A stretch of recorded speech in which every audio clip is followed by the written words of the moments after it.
저는 오늘 여러분과 함께 하나님께서 일하시게 하라, 이런 제목으로 은혜의 말씀을 나누고자 합니다. 여러분, 성경에 나오는 모든 위대한 인물들은요, 한결같이 하나님의 도구로 쓰임을 받았습니다. 물론 이들도 인간인지라 결함이 많고 단점이 분명히 있던 사람들이었어요. 하지만 하나님은 이들의 단점보다는 이들이 갖고 있는 장점을 들어 사용하셨어요. 그 많은 사람이 있지만 오늘 우리가 다루려고 하는 사람은 우리가 잘 알고 있는 다윗입니다. 여러분, 다윗은 여러 가지 장점이 많죠? 그 중에 으뜸되는 장점은 용기입니다. 다윗은 용기가 있는 사람이에요. 이런 용기가 뭐죠? 마땅히 나서야 될 때 나서는 게 용기예요. 지금 나서야 돼. 이거 나서야 되는데, 근데 나서지 못하는 사람이 많잖아요. 근데 다윗은 지금은 하늘이 두 쪽이라도 내가 나가야 된다. 그때 나갔어요, 다윗은. 누구한테? 골리앗한테. 골리앗이 소리를 고래고래 지르면서 이스라엘 군대를 모욕하고 하나님을 비방하고 모욕할 때 다른 사람은 못 나갔어요. 벌벌 떨면서. 저는 죽여야 되는데 못 나갔어요. 용기가 없어서 못 나갔어요. 사울도 못 나갔어요. 그때 다윗이 나갔어요. 그때 다윗이 나갔기 때문에 다윗은 아버지 심부름 왔다가 역사의 전면에 등장하게 된 것입니다. 두 번째 다윗의 장점은 다윗은 포용력이 있는 사람이에요. 정말 다윗은요, 바다와 같이 넓어요. 저는 다윗의 많은 장점이 있지만 이걸 좀 배우고 싶어요. 포용력. 다윗에게 온 사람들은 도덕적으로 윤리적으로 완벽한 사람들이 아니었어요. 오히려 문제가 많은 사람들이었어요. 쫓겨다닌 사람들, 억울함을 당한 사람들, 정치적으로 박해를 받은 사람들, 그런 사람들이었어요. 성경을 보면 이렇게 되어 있어요. 환난을 당한 자, 빚진 자, 마음에 원통한 자들이었다. 그런 사람들이 다윗의 편에 꾸역꾸역 모여들었습니다. 근데 다윗은요, 어떻게 저렇게 부족한 놈들만 나한테 오나? 하나님이 왜 어떻게 저런 놈들만 나한테 붙여주시지? 그러지 않았어요. 다 포용하고 안아줬어요. 이게 참 다윗의 위대한 점이에요. 별 볼일 없는 사람들이 왔어요. 그런데 이 사람들이 다윗 밑에서 신앙이 자라고 믿음이 자라고 또 다 같이 용기가 있고 그러면서 다윗을 도와서 아주 충성되게 헌신하면서 장차 다윗의 나라, 즉 이스라엘의 왕궁 이루는 아주 든든한 기둥 같은 사람으로 자라나게 됩니다. 이래서 다윗이 위대한 점이 바로 이 포용력이에요. 다윗의 셋째로 장점은 뭐죠? 다윗은 시를 잘 줘. 그리고 노래도 잘해. 악기도 잘 다뤄. 또 종합 예술이냐. 특이한 사람이죠. 그러니까 문무를 갖추기가 쉽지 않은데 다윗은 문무를 갖춘 보기 드문 그러한 사람이었어요. 다윗은 시를 지어서 자신의 고통을 예술로 승화시킨 몇몇 안 되는 사람이었어요. 다른 사람들은 막 한탄만 하고 울기만 하고 그러는데 다윗은 멋지게 그것을 시로 승화시킨 사람이에요. 멋있는 사람이에요, 다윗은. 이처럼 다윗은 장점이 많은데 그런 이 모든 이 다윗의 장점을 뛰어넘는 한 가지 가장 위대한 장점이 다윗에게는 있었습니다. 그게 뭐죠? 다윗은 자기만의 신앙 원칙이 있었다는 것입니다. 다윗은 평생 그 신앙 원칙을 갖고 하나님과 교통하면서 살았습니다. 그게 뭐죠? 다윗이 일생 동안 추구한 자신만의 신앙 원칙이 바로 오늘 같이 나눈 제목이에요. 하나님께서 일하시게 하라. 어떻게 보면 쉬워 보여요. 나는 아무것도 안 하면 되네? 하나님께 다 맡기면 되네? 난 아무것도 안 하면 되네? 편하네? 그게 아니에요, 여러분. 이게 어려운 거예요. 여러분, 쉬워 보여요? 하나님께 맡기는 게 쉬워 보여요? 안 쉬워요. 왜요? 저나 여러분의 대부분의 사람들은요, 인내심이 부족해요. 그래서 하나님 왜 안 하시지? 지금 하셔야 되는데 왜 안 하시지? 기다리다 못하고요. 인내심을 발휘하지 못하고 그냥 자기가 해버려. 이래서 우리가 일을 그르치는 거예요. 아니 하나님께서 하시도록 내버려두면 되는데 기도하면서 그걸 못 참는 거야. 언제까지 기다려야 돼요? 왜 하나님 안 해주세요? 하고 그냥 자기가 뛰어들어. 그냥 자기가 쓱쓱쓱 해버려. 일이 잘 될까요? 일이 망쳐집니다. 여러분 다윗은 그렇게 하지 않았어요. 하나님이 일하시도록 충분한 시간을 드렸어요.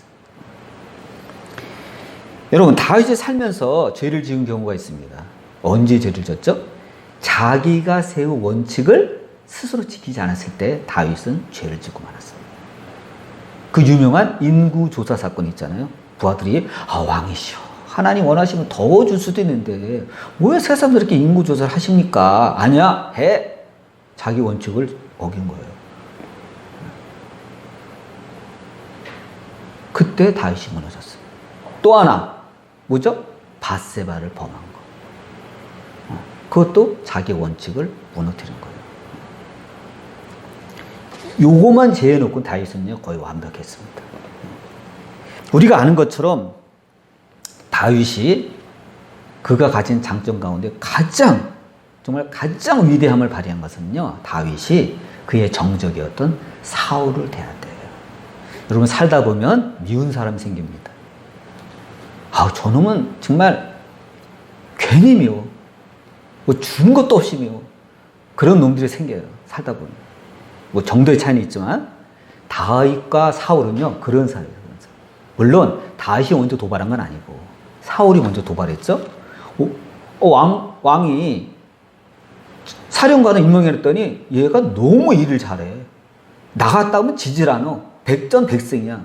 와, 여론이 사울이 아니라 다윗에게로 싹 돌아섭니다. 여인들이 노래하잖아요. 사울이 죽인 것은 천천히요. 다윗이 죽인 것은 만만이로다. 뭐? 나한테는 천이라 그러고 다윗에게는 만이야?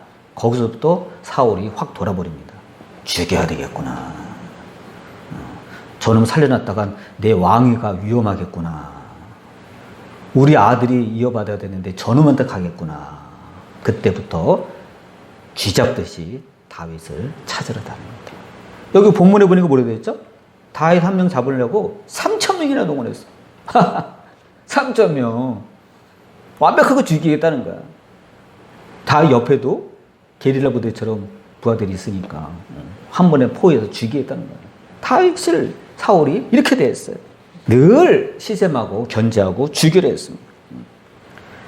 근데 다윗의 입장에서는 기회를 봐서 사울을 죽이면 어떻게 되죠? 이 도망자 신세를 면하고 이제 다리 쭉 뻗고 자는 거예요.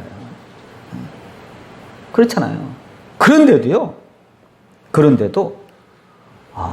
다윗은요 서두르지 않았어요. 하나님으로 하여금 일하게 맡겨드렸어요. 첫 번째 기회가 옵니다. 어떤 기회가요?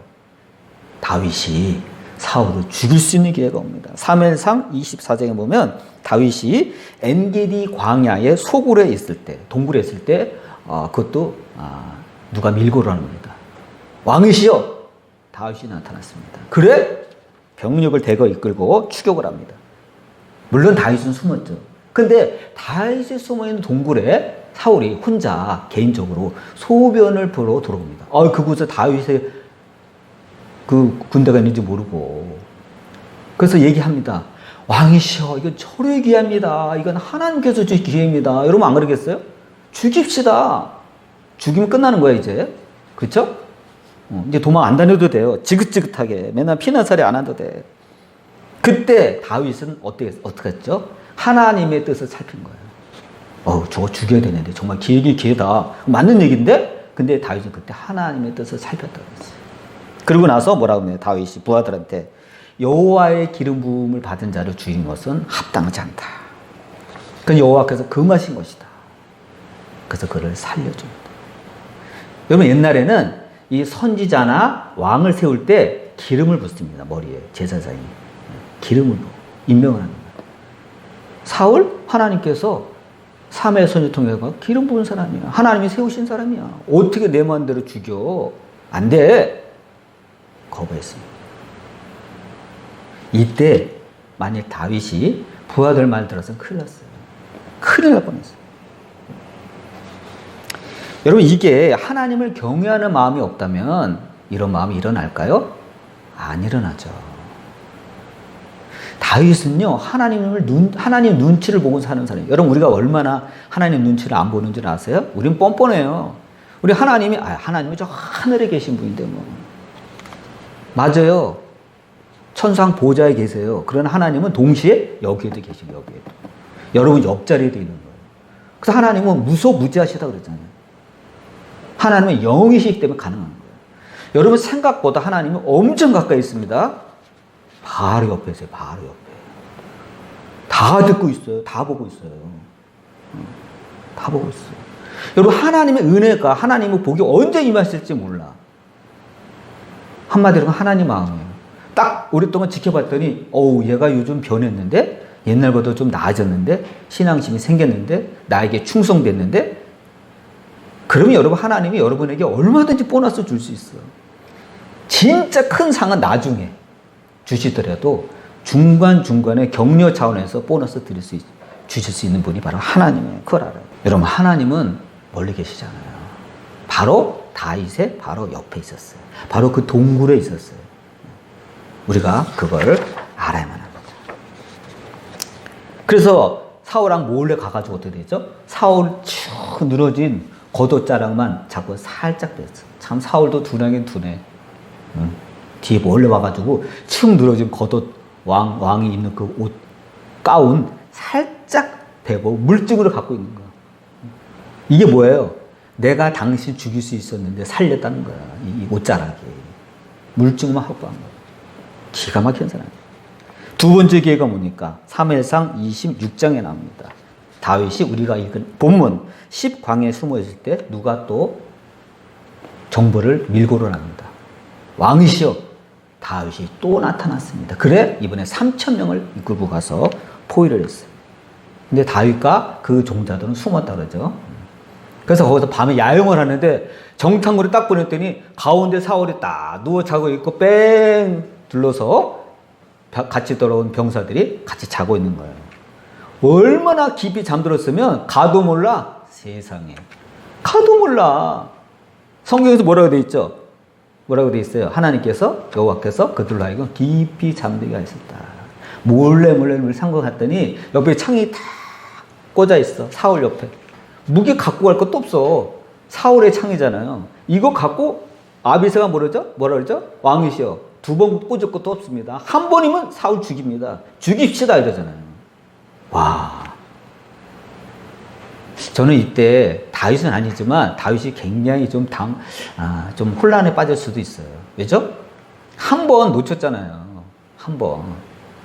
두 번째 기회잖아요. 이거 놓치면 영 안 올 수도 있어요. 아비새 말 듣고 그냥 죽일까? 이때 하나님의 뜻을 또 구합니다. 결론은 뭐예요? 죽이지 말자요.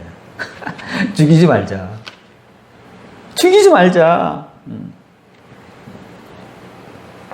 여호와의 기름 부은 받은 자를 죽이는 것은 죄다. 하나님께 죄 짓는 거다. 이렇게 또 반대를 합니다. 그래서 이번에도 어떻게 해요? 지난번에는 사울의 겉옷자루만 살짝 빼가지고 갖고 왔잖아요. 근데 이번에는 어떻게 해요? 이번에는 사울 옆에 있는 물병, 그 다음에 사울이 쓰던 창, 그 두 개만 살짝 갖고 나왔어요. 눈물 나는 장면이에요. 이거 죽이면 끝나는 거야. 예? 이 원수 죽이면 끝나는 거야. 이제 도망 안 다녀도 돼. 지긋지긋해. 하도 국내에 있을 수가 없어가지고 외국까지 갔다 온 사람이 바로 다윗 아니에요. 근데도 다윗은요, 자기 손으로 원수를 안 갚았어. 이건 내가 할 일이 아니다. 또 누가 해야 돼요? 하나님이 할 거예요. 하나님. 여러분, 살다 보면 미운 사람이 생겨요. 진짜 아주 왼수 같은 사람이 생길 수가 있어요. 그럼 어떻게 되죠? 하나님께 맡겨요. 내 손에 피 묻힐 필요가 없어요. 다윗이 그랬어요. 하나님 보시기 합당하지 않을 뿐더러 이건 내가 손댈 일이 아니야. 하나님께 맡겼어요. 하나님을 하여금 일하시게 한 것입니다. 그러므로 여러분, 신앙인은 어떠한 경우에도 한번 정했으면요, 내 신앙의 원칙을 흔들지 않는 게 중요해요. 그걸 하나님이 다 지켜보세요. 작심삼일하면 안 돼. 한번 원칙을 딱 지켰으면 그대로 신앙의 원칙을 갖고 나아가야 되는 거예요. 하나님이 보신다니까. 다윗은 자신의 신앙 원칙을 고수하는 바람에 계속해서 도망가야만 했고, 그쵸? 신하들의 불평, 불만을 들어야만 했습니다. 아이, 죽이지, 왕시여. 왜 자꾸 기회를 놓칩니까? 하나님께서 주신 기회인데, 언제까지 도망다닐 거예요? 자꾸 이러시면 우리 그냥 갈 거예요? 아마 별별 소리 다 들었을 거예요. 그러나 다윗은요, 그걸 겁내지 않았어요. 하나님을 바라보고 자기 원칙을 지켰습니다. 근데 희한한 일이 벌어지죠? 그 원칙을 갖고 나가니까 때가 되자 놀라운 일이 벌어집니다. 하나님이요, 사울을 없애버리셨어요. 그 원수 사울을 어느 날 블레셋 군대가 쳐들어옵니다. 그래서 사울과 그의 아들들이 전투하러 길보아 산으로 갔다가 거기서 사울은 자결을 하고 그의 아들들은 다 죽게 됩니다. 하나님이 하신 거예요. 때가 되니까 하나님이 하신 거예요. 여러분, 우리가 어떤 일이 이루어지지 않으면 속에서 막 안달이 나요. 하나님 왜 이러셔? 하나님 왜 이렇게 언제까지 이러실 거야? 좀 왜 하나님이 내 기도 응답 안 해주시는 거야? 막 속에서 막 안달이 납니다. 그래서 막 내 손으로 하고 싶어. 하나님 잠깐 비켜보세요. 잠깐 옆으로 비켜보세요. 제가 할게요. 그런 게 막 속으로 나오릅니다. 근데 그게 돼요? 더 안 돼요, 여러분. 하나님께 맡겨드리는 것이 완벽한 거예요. 만일 다윗이 그거 못 참고 죽였다고 칩시다. 역사의 가정은 어쩌면 죽였다 쳐요. 사울을. 그러면 당장은 속 시원하죠. 그리고 더 이상 이렇게 쫓겨다니면서 방황하지 않아도 되죠. 그런데 다윗은 절대로 왕이 못 됐을 겁니다. 첫 번째, 하나님의 진노를 산 거고, 그쵸? 왜 네 멋대로 하나님이 기름 부은 자를 네 멋대로 죽여? 넌 살인자야. 첫째, 하나님께 미움을 받게 되고, 두 번째, 백성들의 신망을 잃게 됩니다. 그걸 어떻게 하냐면요, 여러분, 하나님이요, 사울을 다윗이 피 한 방울 안 묻히게 하시고 죽였잖아요. 그러면 적수가 없어졌어요. 여러분, 다윗은요, 유명한 사람입니다. 골리앗을 죽여서 온 나라에 다윗 같은 사람이 없다는 걸 다 알아요. 근데 하늘에 태양이 두 개가 뜰 수는 없잖아요. 사울이 있잖아요. 근데 사울이 죽으면 자동적으로 다윗에게 가게 돼 있어요. 누구나 다 알아요. 근데 이스라엘의 12지파 가운데 10지파가 누구 편이냐면요, 사울 편이었어요. 10대 2야. 근데 다윗이 죽이면 어떻게 되죠? 10개의 지파가 다윗으로부터 돌아섭니다. 그럼 왕이 못 되는 거예요. 하나님이 이렇게 죽이셨는데도요, 다윗이요, 남유다밖에 못 다스렸어요, 처음에는. 7년 동안. 7년을 기다린 거야. 여러분, 7년의 시간 얼마나 길어요? 왜? 북쪽에서 인정을 안 해. 자기가 죽이지 않았는데도. 여러분, 사람 마음 얻기가 그렇게 힘든 거야. 그리고 다윗이 여러분, 7년 동안 공을 들였어. 북쪽 지파, 10지파의 마음을 얻으려고. 그래서 7년 지나서 겨우 인정을 받아가지고 남북 통일의 대업을 달성하게 됩니다. 다윗이 사울에게 쫓겨다닌 지 20년 만에 대업을 이루게 됩니다. 그러면 하여금 여러분, 우리는 하나님께서 일하시기에 하나님께 맡기는 것이 얼마나 중요한지 모릅니다. 이처럼 다윗은 어려운 상황에 처할 때마다 주변 사람의 말보다는 자신의 신앙 원칙을 고수했습니다. 이게 중요해요. 그는 그때마다 하나님의 뜻을 살피고 하나님의 거룩함을 침해하지 않으려고 애쓰고 하나님 말씀에 충실했습니다. 당장은 손해보고 당장은 지체되고 당장은 괴로운 것 같아도 그는 하나님의 순리를 따랐다는 데 중요한 내용이 있습니다. 아주 고집스럽게 하나님의 뜻을 존중했어요. 당장은 나에게 손해가 되는 것 같아도 하나님의 뜻과 하나님의 생각을 존중한 것이 바로 다윗입니다. 결국 하나님께서 일하셔서 다윗 가만히 있어봐. 내가 할게. 너가 하면 백성들의 신망을 다 잃어. 너가 하면 쓸데없이 손에 피를 묻혀. 하지마. 내가 할게. 오늘 하나님께서 블레셋 군대를 보내셔가지고 그를 길보아 산으로 유인해가지고 제거하셨잖아요. 여러분, 인간의 지혜가 하나님의 미련함보다 못하다 그랬어요. 게임이 안 돼요. 하나님께 맡겨야 돼요. 그래서 여러분, 기도가 중요합니다. 기도가 뭐 하는 거죠? 하나님께 맡기는 거예요. 내 손으로 하지 않고 하나님께 맡기는 거예요. 하나님께서 일하셔서 다윗의 원수를 갚아주었고 다윗을 드디어 이스라엘의 통치자로 삼으신 것입니다. 우리도 살다 보면 일이 지체되어서 답답하고 억울한 일이 생겨요. 그럴 때마다 우리 누구 생각해야죠? 다윗을 생각해야죠. 다윗이 어떻게 했지? 다윗이 사울을 다룰 때 어떻게 했지? 이것을 생각해야 됩니다. 내 손으로 해결하겠다고. 이것 당장 뭐 내 손으로 해결하겠다고 하기 전에 우리는 하나님의 뜻을 먼저 살펴야 되는 것입니다. 다윗처럼 하나님께서 일하시게 하는 원칙을 지킬 때 그럼 하나님이 모든 것을 합력하여 선을 이루게 하시고 결국은 우리 기도에 응답해 주시는 것입니다. 기도하시겠습니다.